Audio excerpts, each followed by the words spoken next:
You know, it's been amazing to watch God at work the last 5 years at Impact. Gustavo is a gift from God. Most of you who've been on the projects, you know the invaluable resource that he is. And so we've kind of progressed through the last 5 years to a place that we really want to plant the gospel in a powerful way in these communities. So we've been talking about it this weekend. So I'm going to turn it over to Gustavo, and he's just going to tell you the story of kind of where it is and what we're trying to do and how you can pray for us. Thanks for joining us today on this video. Greetings from Honduras to all my friends from Impact. It's been great to be visiting here, to be just, I had a chance to see a few of you because it was a very short notice trip and for a few days. But I really want to talk to you guys about something really beautiful that the Lord's doing there. You all know the water projects and how great it is.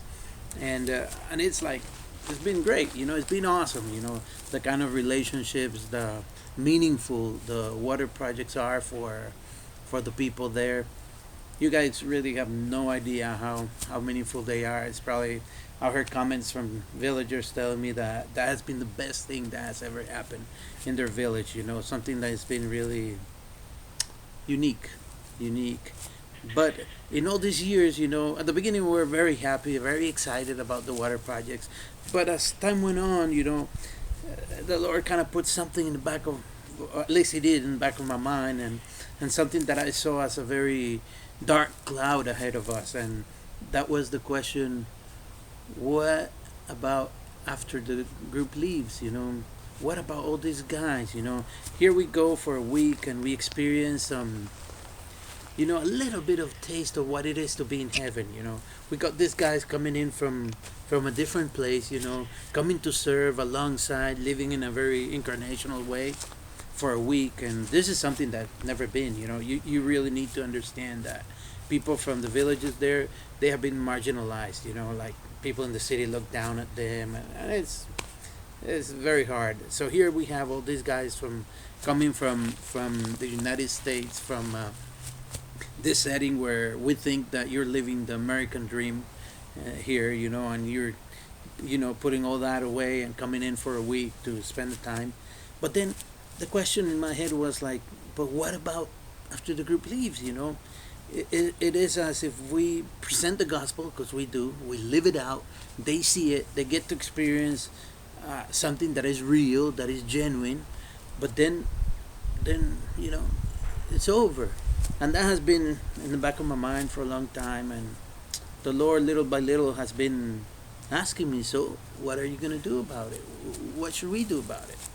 And fortunately, the Lord hasn't been doing this alone to me, but as we got to talk, Mark has had the same question, going around his mind, and probably some of you as well. It's one of those questions that you better, oh yeah, I'm not going to ask, but how it's not like that with the Lord. So things have led one thing to another, and we have started thinking about it, and we said, well, what, let's get together and start thinking more, how can we do something in the village after we have done the water project? What would it be? But we didn't want to do it like the traditional way, we bring guys in there, like probably somebody paid to go in there and do pastoring thing. There's churches in the villages, and they have become very irrelevant, as you have noticed. Hardly anybody goes there. So legalistic. You can't do this. You can't do the other, and we don't want to be confused with that. We have shown the people the beauty of the kingdom for a week. The Lord has shown it to us, and it's been beautiful. Any of you who have been there can really say what something that you can't even share. It's so hard, But we had this week we've been talking about it, and we came to the we arrived at what we really need to do is to go and live with these people, and disciple them. But the question then is how to do it in a very local way, how to make it look, how would it look doing it in the context of our country, of our reality, of our situation, and the Lord has really put in our hearts to just go and be friends. Look at how in the Bible how they have been doing it, and go for that dream. And we have been thinking about it, and this big dark cloud has been kind of like giving us a little bit of light ahead. You ask me, so how's that gonna look? And I say, like, I don't know. I don't know about it.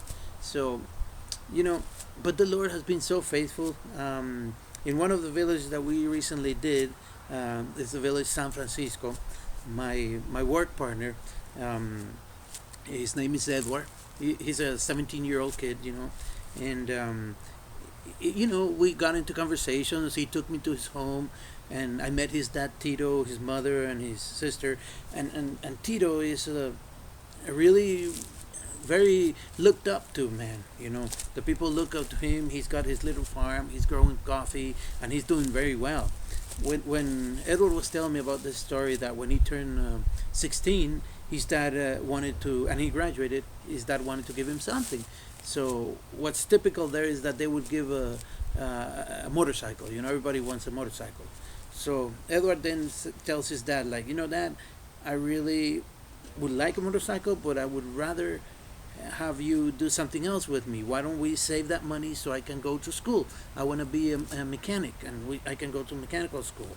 So his dad accepted that, and he started going. He would attend on weekends. Weekdays he would come and work at the farm, growing the coffee and all that. But then when he was about to graduate, we had already made a friendship with them, and Edward asked me if I could help him out because he needed a toolbox with certain tools for his practice. They're required to do a 3-month practice. So I don't know. The Lord has been working on this, and so I asked Tito, like I asked Edward, why don't you do something? Let's do something. You come to the city, and I'll take you there, and we'll go look at the tools, and we'll see that. He wasn't expecting me to buy anything for him. He just wanted somebody to help him out. And what I did was I went with him. He couldn't go because he had to take care of the farm, so Tito came along, and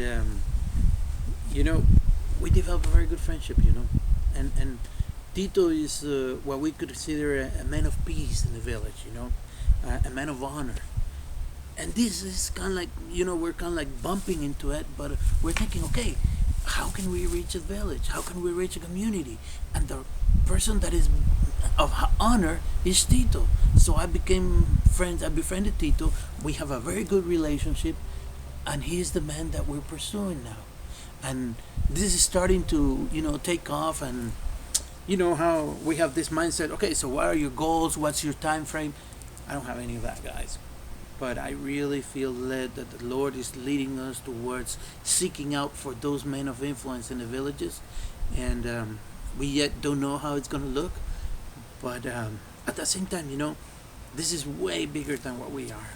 This is way bigger, and it's so beautiful. This is shaping something else. Like we're getting like that step forward in the villages, and we're really looking forward to that. So, I just want to ask you if you could keep praying for us. We're going to take a major step. I tell you, I'm amazed, and overwhelmed with all this stuff, but we really feel that this is what we're requiring to do. This is what the Lord's prompting us to do. And since you're my friends, I really wanted to share that, and want to ask you if you could pray for Tito. That would be the man of influence that the Lord has shown me right now, and also for Edward, his son. And we're going to keep our eyes open to see which are these persons that God has been preparing ahead of time. Thank you, guys.